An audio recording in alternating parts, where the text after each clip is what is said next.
bonjour.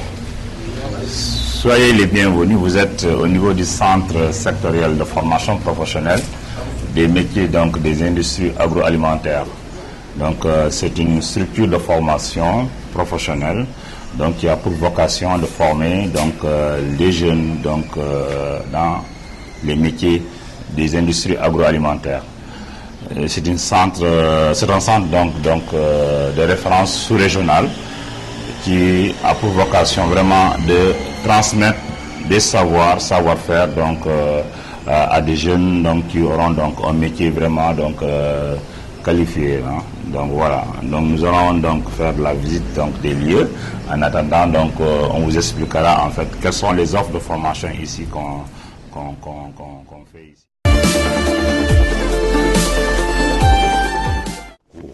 Nous allons d'abord visiter donc les salles de cours. Après, on fera la visite donc de la plateforme technique. D'accord? Voilà. Donc ici donc on a ici la salle de chimie où donc c'est ici qu'on fait donc les applications en TP de chimie. C'est là où c'est prévu. Là donc la clé est en bas. Et vous avez ici donc cette salle là, elle est prévue pour c'est la salle de dégustation. Donc, comme on est dans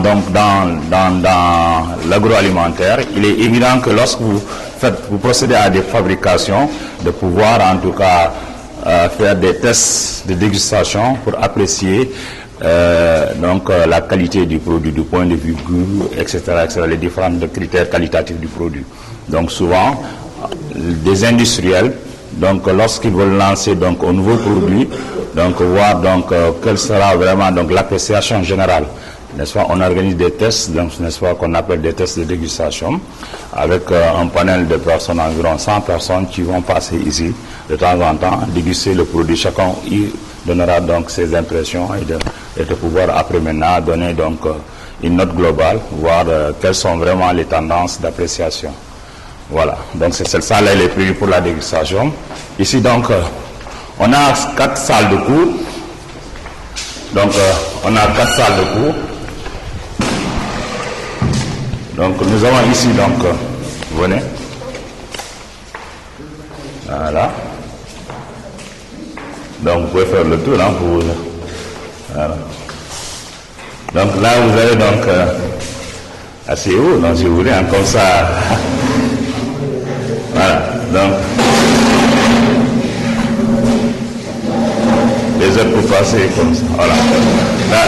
Là, faites le tour. Donc ici, voici donc, on a donc des salles de courant, voilà, qui sont donc, qui peuvent prendre jusqu'à donc à 16 voire 20 personnes. Donc voilà. Le bureau du formateur est là, donc comme nous adoptons, on n'a pas les mêmes formules, voilà, ici donc on pense que c'est-à-dire on forme des professionnels. Donc d'ailleurs nous on appelle les étudiants ici des stagiaires, c'est-à-dire c'est une formation en alternance, école, entreprise, c'est-à-dire avec une majeure partie donc de la formation est axée sur la pratique. Donc, les temps dévolus donc au TP ici, c'est dans les 70%. En fait, on fait ce qu'on appelle l'approche pédagogique, qu'on appelle l'approche par compétence. C'est-à-dire, vous voyez, chez nous ici, les 90% des formateurs, c'est des gens qui ont une expérience industrielle. Moi qui vous parle, j'ai été auparavant en industrie, dans une sucrerie, donc la compagnie sucrière sénégalaise, j'ai fait là-bas 10 ans. Donc, sur la base de cette expérience professionnelle, n'est-ce pas, qu'on m'a recruté pour pouvoir en fait transmettre, n'est-ce pas, le savoir et le savoir-faire donc industriel. Et donc là vraiment, du coup, les jeunes qui sortent ici déjà sont déjà opérationnels. Et la preuve, non seulement c'est la pratique en majorité ici, et ils ont obligatoirement 2 à 3 mois de stage en entreprise. Ce qui fait que déjà, pendant les 2 années de formation déjà, ils sont presque opérationnels. Ils sortent déjà, et donc au niveau des entreprises, ils sont très bien appréciés. Voilà, donc on a une approche pédagogique qu'on appelle ici l'APC, approche par compétence. Voilà.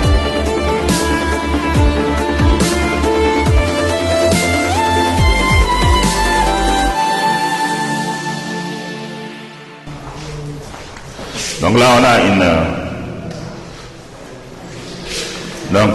a une cantine, c'est prévu pour la restauration. Ok, on a une cantine qui est là. Donc voilà, pendant... C'est pour les étudiants. Pour tout le monde. Étudiants, profs, voilà. Parce que ici, en fait, il n'y a pas de... Quand il est là, il a fait un TP ici. Ici, en fait, il n'y a pas de barrière. Parce qu'on pense qu'on travaille dans un cadre professionnel.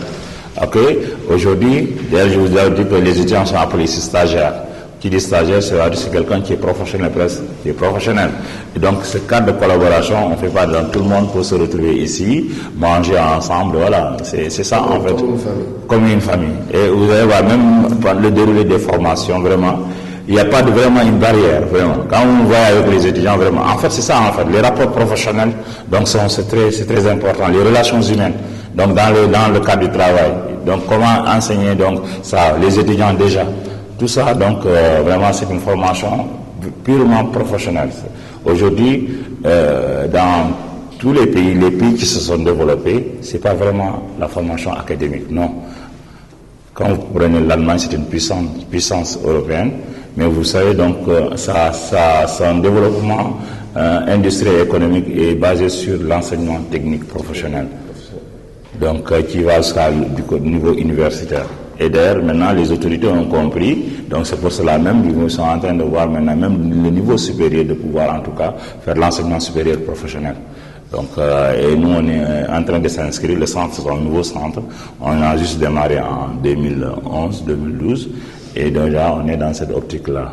Donc, par rapport, donc, pour donner vraiment des qualifications, donc, à des jeunes. Aujourd'hui, on a vu que nos gouvernements ont passé à former que des avocats, des bureaucrates. Mais voyez, c'est tellement saturé qu'au moins aujourd'hui, alors que quand tu vois ce qui développe donc le pays, c'est l'industrie à tous les niveaux. Le domaine, donc, c'est vraiment les métiers, en fait. Le génie civil, ok, le génie mécanique, le génie chimique, le génie industriel, alimentaire. C'est ça en fait le développement. Les industries qui vont se développer, c'est ça qui vont faire donc vraiment augmenter le PIB donc d'un pays. Mais pas vraiment donc les messieurs en cravate. Non. Ça, je suis d'accord vraiment, franchement parler. Et tout pays qui veut se développer, je pense, a intérêt à pouvoir former donc ses citoyens dans des métiers. Voilà, c'est très important. Alors, donc, le centre donc, a donc un secteur vraiment bien développé, la partie viande, la transformation de la viande. Donc là, on est au niveau donc, du quai de réception, on reçoit les carcasses de bovins qui nous sont livrées donc, à partir d'un l'abattoir. Quand ça arrive dans des camions net frigorifiques, ça vient, ils sont déchargés, et puis là, c'est des carcasses de 200 kilos, 230 kilos, donc c'est très lourd. Donc si c'est remonté déjà, là il y a un système donc de transfert, donc à travers ces réseaux de ferraille. Et donc là vous avez donc le contrôle du poids est effectué là, d'accord.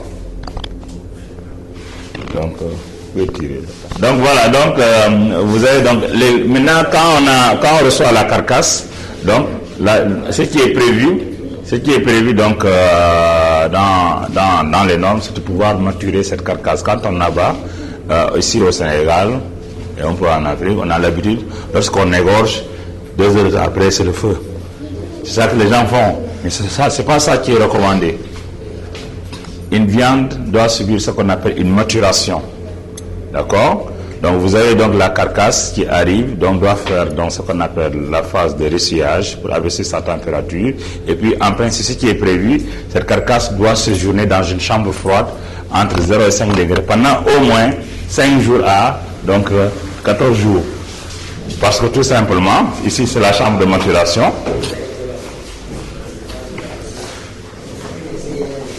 Lorsque vous partez donc dans les pays donc développés, là-bas, les viandes que vous voyez sur les étals, n'est-ce pas, c'est les viandes qui ont fait au moins 14 à 21 jours de maturation. En ce moment-là, qu'ils découpent pour mettre ça sur les rayons. D'accord? Parce que tout simplement, en fait, le stockage au four à 5 degrés permet d'améliorer ce qu'on appelle la tendreté du muscle. Tout le monde donc a envie que donc lorsque donc vous prenez une viande, qu'elle soit facile à découper. C'est ça qu'on appelle ça tendreté. Et cette tendreté donc est rendue favorable grâce, n'est-ce pas, donc en tout cas à cette maturation. Parce que tout simplement au cours de ce temps, donc le muscle subit une transformation biochimique qui va en tout cas donc améliorer donc ses caractéristiques. On est bien dans la salle de découpe. Donc vous voyez donc dans cette salle, surtout c'est les formations au métier. Donc c'est les formations donc ici donc au métier de boucherie. C'est ici que dans nos pays en Afrique, voilà, on pense que c'est des métiers vraiment de pauvreté, alors que donc en France, vraiment les bouchers ce sont les plus riches. Et c'est des métiers nobles, parce que tout simplement, on apprend donc ici, donc les bouchers, qu'on comprend d'abord la composition de la carcasse, les différents muscles, quelles sont leurs destinations culinaires. C'est pas tous les muscles qui doivent donc suivre les mêmes types de cuisson. D'accord? Ça c'est très important. Et deuxièmement, donc, ça permet de comprendre, chacun a vu, quand l'animal est beaucoup plus vieux, sa viande est difficile à cuire. Je sais pas, vous avez appris ça. S'il s'agit d'un petit agneau, rapidement, sa cuisson est très rapide. Pour tout simplement, du point de vue composition, n'est-ce pas, donc ils n'ont pas la même teneur donc, à une certaine protéine qui résiste à la chaleur. Donc, plus l'animal est vieux, il y a ce qu'on appelle du collagène dedans qui s'accumule, et ce collagène est difficilement, donc ça se cuit difficilement, quoi, en fait. Voilà. Donc là, vous avez donc, on est dans l'atelier de découpe. Après, maintenant, on évolue dans la salle de transformation. Dans la salle de transformation.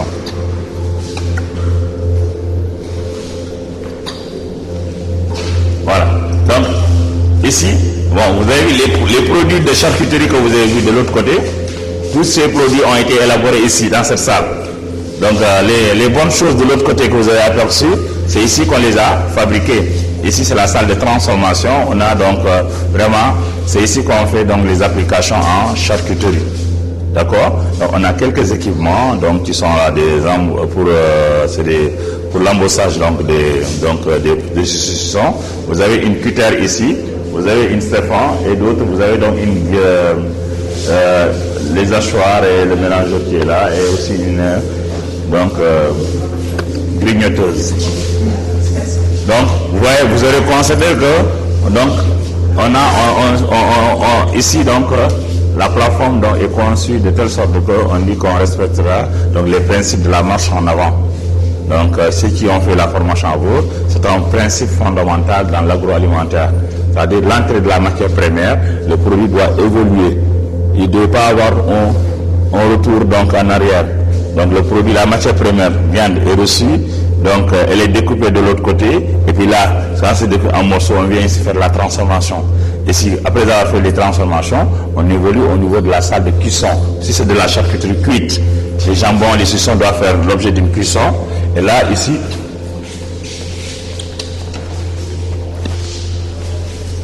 donc ici, donc, on est dans la salle de cuisson. Donc, on a quelques dispositifs donc, de cuisson donc, qui sont là. Et puis, vous avez ici un piano de cuisson. Un piano où on a une friteuse. On a donc une friteuse. Et puis aussi, donc, il y a donc des plaques à snack et des brûleurs à gaz. Et puis, vous avez ici donc une autoclave de stérilisation. Une autoclave de stérilisation, lorsqu'on fait des conserves de poissons, de viande, de fruits, donc en boîte métallique, on les met ici pour les stériliser. Tout ce qui est donc pinton ou bien machin que vous avez l'habitude de voir dans les villes, en fait c'est des trucs qui sont stérilisés par une autoclave. Donc là, comme on est en centre de formation, ces procédés industriels, on enseigne aux jeunes pour qu'ils puissent comprendre. Demain, si tu évolues dans une usine où vous avez de grandes autoclaves, vous saurez le principe de fonctionnement et comment ça fonctionne. D'accord? Là, c'est une marmite de cuisson que vous avez ici. Là aussi, donc, elle sert aussi donc, à faire donc, certaines applications de fabrication, sirop concentré, confiture, etc., etc. Et là, vous avez un four de cuisson qui est là. S'il y a des applications en pâtisserie, quelques produits de trucs salés, donc, ou bien de sucreries, on le fait ici. D'accord.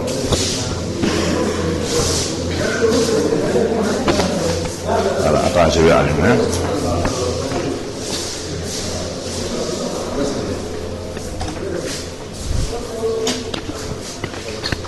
Donc ici, donc, on est dans ce qu'on appelle la salle de conditionnement.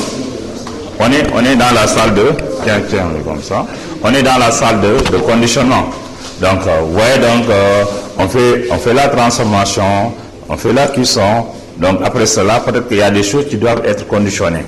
Donc, ici, on a au moins donc, un espace qui est là où on peut faire certains types de conditionnement. Par exemple, cette machine qu'on appelle la machine de conditionnement sous vide, c'est une machine qui a pour vocation, quand vous avez un sachet, donc vous voulez donc y mettre de la viande fraîche, et vous le conditionnez sous vide. Le rôle de cette machine, c'est d'enlever l'air à l'intérieur du sachet et de le fermer. Parce que tout simplement, vous savez, donc si on enlève l'air, donc il n'y a plus d'oxygène dans l'emballage. Et du coup, ce qu'on appelle les microbes aérobies qui utilisent l'oxygène pour survivre, n'est-ce pas, n'auront pas de source d'oxygène pour pouvoir suivre. Donc, ils ne vont pas se développer dans le produit. Et du coup, le produit peut se conserver le plus longtemps possible. D'accord? Donc, et aussi, il y a un autre dispositif, on peut monter là-bas une bonbonne d'injection donc de gaz inerte, tel que l'azote, pour pouvoir en tout cas être donc des conservateurs dans le produit. Cela aussi, c'est une option possible. Et là, c'est une operculeuse donc pour les plats cuisinés, les barquettes. Quand vous mettez quelque chose dedans, vous les fermez, scellez avec ça. Donc, et là, vous avez des machines de tranchage, du jambon. Vous avez vu les jambons qu'on a vu là-bas. Donc voilà, on a des trancheuses qui sont là, qui doivent pouvoir, donc voilà. D'accord. Et là, ici, vous avez ici, on a ici une serre-tisseuse. Donc c'est une serre-tisseuse manuelle. Hein. Ouais, vous voyez donc toutes les boîtes métalliques que vous voyez en conserve. En fait, donc en entreprise, il y a ce qu'on appelle une machine serre-tisseuse qui va faire des sertis. C'est-à-dire les sertis, c'est de pouvoir donc ce couvercle, ce fond, de mettre là ici, de mettre sous la machine là, et de pouvoir le fermer. Hein. Donc là, donc c'est pas le bon mandarin, mais c'est ça qui doit y aller. Donc voilà, tu le mets, on demande ça, on le met ici comme c'est une petite boîte. Et puis maintenant, tu alignes ça. Et puis après maintenant, il y a le système tourne. Et puis vous tournez ça pour appuyer. Et puis voilà, ça permet de fermer hermétiquement. Parce que tout simplement, tout ce qui est conditionné dans une boîte métallique est une conserve. Tout produit conditionné dans une boîte métallique est une conserve et par conséquent, il subit ce qu'on appelle un traitement thermique de stérilisation. Donc, on le mettra dans l'autre machine, l'autoclave, pour pouvoir stériliser le produit. C'est pour cela que les conserves peuvent être restés dehors en ambiance pendant 1 an, 2 ans sans se dégrader. Et la preuve, les corned-beef, les boîtes de sardinelles donc, qui sont dans les boutiques, ils seront là-bas 134 dimanches, voilà, ça ne bouge pas parce qu'ils ont été stérilisés. D'accord? Donc là, c'est ça. Maintenant, les semi-conserves, souvent, c'est ça qu'on conditionne dans des bocaux en verre. Donc on les appelle des semi-conserves.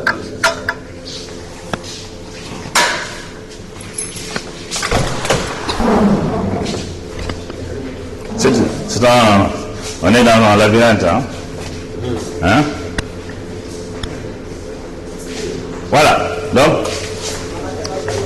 donc là, on a ici donc un congélateur et un surgélateur pour faire des surgelés.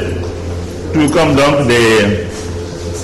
Donc là, vous avez vu, on a un tunnel de. Attends, je vais ouvrir là un peu.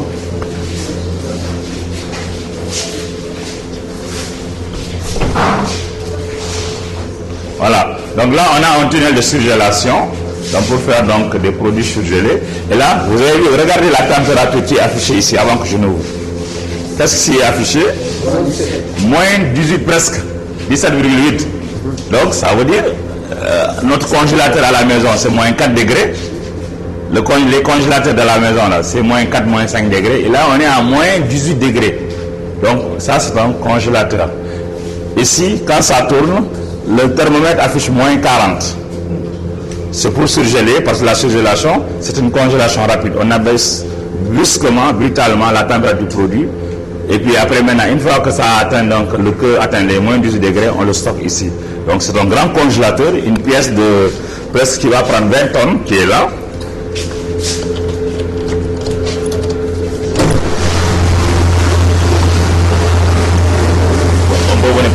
puis on sort quoi. Voilà. Venez.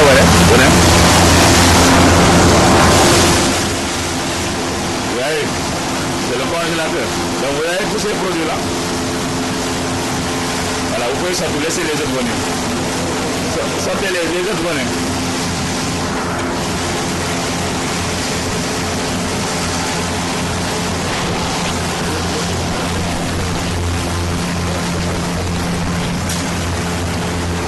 Ça permet en fait, lorsque vous avez fabriqué des produits visqueux, c'est-à-dire qui ont une certaine consistance, qui ne sont pas liquides, tels que la mayonnaise, du ketchup, etc., d'épurer, n'est-ce pas, des pâtes, n'est-ce pas, pouvoir les stériliser, les pasteuriser ici. Donc on a ici ce qu'on appelle un échangeur à surface à la clé. Et du point de vue formation, donc vous avez donc c'est des modules importants de transfert de chaleur. Donc on voit, et là, c'est un pilote qui va permettre à l'étudiant de comprendre comment se passe l'échange de chaleur, donc voilà, entre le produit et donc et le fluide calorifié. Vous avez ici donc excusez-moi. On a ici donc pour les besoins donc des TP, une unité de filtration membranaire. Donc la filtration membranaire est très importante. Pourquoi? Parce que tout simplement c'est une technologie donc qui est utilisée dans les pays qui ont en tout cas qui ont un déficit d'eau. Cette technologie permet à ces pays d'utiliser l'eau de mer et de désaliniser l'eau de mer. Donc c'est par osmose inverse avec des membranes d'osmose inverse. Et je pense chez vous, cette technologie doit pouvoir se réaliser parce que déjà en fait le potentiel hydrogéologique donc de Djibouti est assez faible. Du coup, il faut recourir à l'eau de mer qui est vraiment disponible en quantité, mais c'est une technologie qui est très coûteuse, n'est-ce pas? Ça demande beaucoup d'énergie. Et les pays arabes, Israël, autres là, ce sont ces technologies qu'ils utilisent de filtration membranaire par osmose inverse pour pouvoir utiliser l'eau de la mer et enlever les sels dedans et puis pour faire de la consommation avec. Donc c'est ça qu'on appelle la filtration membranaire. Filtration membranaire. Voilà. Donc là, vous avez ici une boule d'évapoconcentration. C'est cette machine qui sert à faire de la tomate concentrée. Ou bien du ketchup. Ok, donc à la fois. Et puis ça peut faire de la concentration du lait concentré. Tout ce qui est concentration des liquides en somme. Ok, donc avec cette machine, on peut faire donc de l'évapoconcentration. L'année dernière, il a fait un TP là-dessus, je crois bien. Donc je pense déjà donc, au moins, voilà, tous ces équipements, vous partez en entreprise, vous allez voir les mêmes équipements, mais du point de vue volume, parce que déjà l'industrie, c'est la quantité. Mais le principe de fonctionnement, c'est identique. Quelqu'un qui apprend comment ceci fonctionne, vous allez en entreprise, vous allez trouver la même machine, mais du point de vue taille, donc le principe de fonctionnement, c'est la même chose. On vous apprendra des connaissances à cet effet par rapport à. Donc voilà, c'est ce qu'on a ici dans notre salle technologique. Le principe de cet atelier, c'est de permettre à l'étudiant qui fait technicien de production automatique ou bien conducteur de machine automatique, qu'il puisse se familiariser avec une machine comme ça lorsqu'il ira en usine pour ne pas avoir de soucis. C'est ce qu'on appelle l'approche par compétence. Il y a des cours théoriques et des cours pratiques. Les cours pratiques, l'étudiant sera seul devant sa machine et il la fera fonctionner. En faisant quoi? On lui apprendra pratiquement tous les fonctionnements de cette machine, les composants de cette machine. On lui démontrera manuellement, chaque étudiant va passer sur cette machine pour faire fonctionner cette machine. Cette machine, elle fait quoi? Elle fait des comprimés. Le principe, c'est quoi? On met une palette ici. On met une palette, on démarre. Ça, c'est le poste de remplissage. Ça, c'est le poste de bouchonnage. Ça, c'est le poste de bouchonnage. Donc, l'étudiant, il est là sur place. Il regarde le fonctionnement de la machine. La machine est bien prête à être démarrée avec des réglages prérequis. On fait des réglages sur cette machine. On donne des ordres à la machine et on surveille la machine. Comment ça va faire? Les palettes passent. Il y a des comprimés qui rentrent dans des bouteilles avec un numéro de comptage, avec un comptage qui est direct. On lui dit par exemple 23 comprimés. La machine ne mettra que 23 comprimés. Et la bouteille passe, arrivé ici, il y a un autre bouchon qui va faire le bouchonnage de la bouteille. Et la bouteille est sortie là-bas, l'étudiant, l'ouvrier le récupère là-bas. C'est le même principe de fonctionnement dans une unité. Tu peux avoir une grosse unité comme ça qui fera beaucoup de bouteilles. on pourra avoir 10 à 20 postes comme ça, on va faire des bouteilles. Par exemple, l'industrie qui font l'industrie pharmaceutique va utiliser une machine comme ça, textuelle. Donc ici, on va démontrer à l'étudiant la théorie et la pratique. Il va aller en classe, on va lui apprendre comment ça fonctionne, on va lui donner tous les éléments composant ce process. Et là, ce sera des compétences acquises. Les compétences acquises, c'est quoi? L'étudiant, il va calculer les rendements, il va calculer les pannes, il va calculer tout. Et arrivé à ce poste, il est opérationnel. Donc si tu es opérationnel sur ce poste, lorsque tu vas en entreprise, là, tu n'auras pas le temps de dire que je vais apprendre. Non, tu as déjà compris comment ça fonctionne. Parce que en travaux pratiques, les étudiants seront là régulièrement. Et en permanence, ils seront sur ces machines, il n'y aura pas de précipitation. Tous les étudiants, et en fin de cycle, l'examen de fin de cycle se passera sur cette machine. Cela veut dire que les gens s'étaient adaptés à cette machine, donc il n'y aura pas de souci pour faire l'évaluation de fin.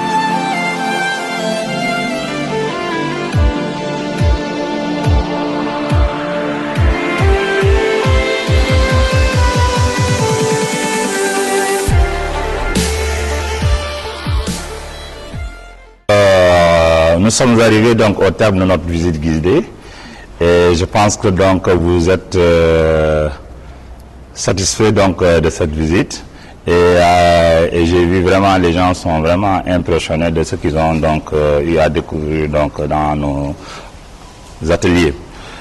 Tout d'abord, je tiens à remercier d'abord l'initiative donc des étudiants donc djiboutiens, notamment leur président M. Aolé Abdourahmane, qui ont vraiment en tout cas qui n'ont ménagé aucun effort pour pouvoir en sorte donc faire découvrir notre structure qui est une structure de référence au niveau de la sous-région. Nous offrons ici donc vraiment donc les formations donc sur des métiers techniques, notamment agroalimentaire avec deux filières de formation, donc agent de fabrication en agroalimentaire et chef d'équipe de fabrication en agroalimentaire, et une autre filière donc technique, là où on forme ici donc des jeunes dans les métiers donc techniques, notamment en technicien de production automatisée et en conducteur de machines automatisées. Donc vous savez, donc le centre en fait est le fruit d'un partenariat public-privé, n'est-ce pas, donc qui a été donc financé par l'AFD, l'Agence française de développement, afin de booster vraiment donc la productivité donc des industries donc sénégalaises et la sous-région et vraiment toute l'Afrique. C'est pour cela donc que nous avons vraiment apprécié donc en tout cas la démarche donc des étudiants djiboutiens, n'est-ce pas, pour en tout cas offrir à leurs compatriotes des formations pointues sur vraiment dans les domaines pointus de développement, notamment la formation professionnelle avec des métiers bien ciblés. Et vraiment le centre aussi donc attend vraiment ce type de partenariat qui puisse faire le fruit donc d'une coopération entre donc les deux États, donc dans le cadre des échanges de formation, et qui va permettre aux jeunes djiboutiens de venir se former dans des métiers donc agroalimentaires et connexes, n'est-ce pas, ce qui va en tout cas demain à leur retour donc au pays pourront en prendre en charge, n'est-ce pas, donc tout ce qui est donc les activités donc de production industrielle et pouvoir en tout cas innover donc pour le développement donc du pays. En tout cas, nous vous remercions et surtout donc par l'entremise de votre prof M. Fall qui a pris des dispositions que vous puissiez en tout cas découvrir ce bijou donc sénégalais de formation professionnelle. Pour ma part donc au nom donc du directeur du centre, de toute l'équipe pédagogique du centre, n'est-ce pas, en tout cas nous sommes en tout cas très ouvert, n'est-ce pas, à vous accueillir demain si vous avez vraiment ce votre souhait de venir au Sénégal et de se former. Nous voulons qu'il y a un accord entre le Djibouti et le Sénégal pour développer le secteur industriel. Et je souhaite que tous les étudiants djiboutiens puissent intégrer ce centre-là qui est vraiment un centre réputé pour sa transformation, pour son formation professionnelle. En tant que vraiment, ici on forme après la formation vous êtes opérationnel dans les entreprises là. Tout ce qui est vraiment dans les produits agroalimentaires là, vous êtes apte à faire tout ce qui est produits agroalimentaires, les contrôles qualité des aliments, ainsi que tout ce qui est en rapport avec l'entreprise là, agroalimentaire là. Je remercie tous la communauté djiboutienne qui ont participé à cette journée vraiment magnifique là. Et j'ai remercié aussi le centre sectoriel de formation des produits agroalimentaires. Voilà, donc les conditions d'accessibilité au niveau des centres, donc voilà, pour les différents métiers, je pense pour faire l'objet d'une convention entre donc les autorités djiboutiennes et aussi donc les autorités sénégalaises via le ministère de la formation professionnelle et donc la direction de notre centre. Je pense dans le cadre d'une coopération, les conditions de modalité seront discutées donc entre les deux parties, qui va permettre en tout cas un accès libre donc des étudiants djiboutiens donc au niveau du centre. Et le directeur donc du centre donc est très disponible donc pour pouvoir en tout cas signer une convention de partenariat avec les autorités djiboutiennes pour donc l'arrivée massive donc des étudiants djiboutiens donc au niveau du centre sectoriel. Assalamu alaikum. Allahumma salli ala Muhammad. Je m'appelle Mohamed Roumani Awale. Je suis le représentant des étudiants djiboutiens au Sénégal.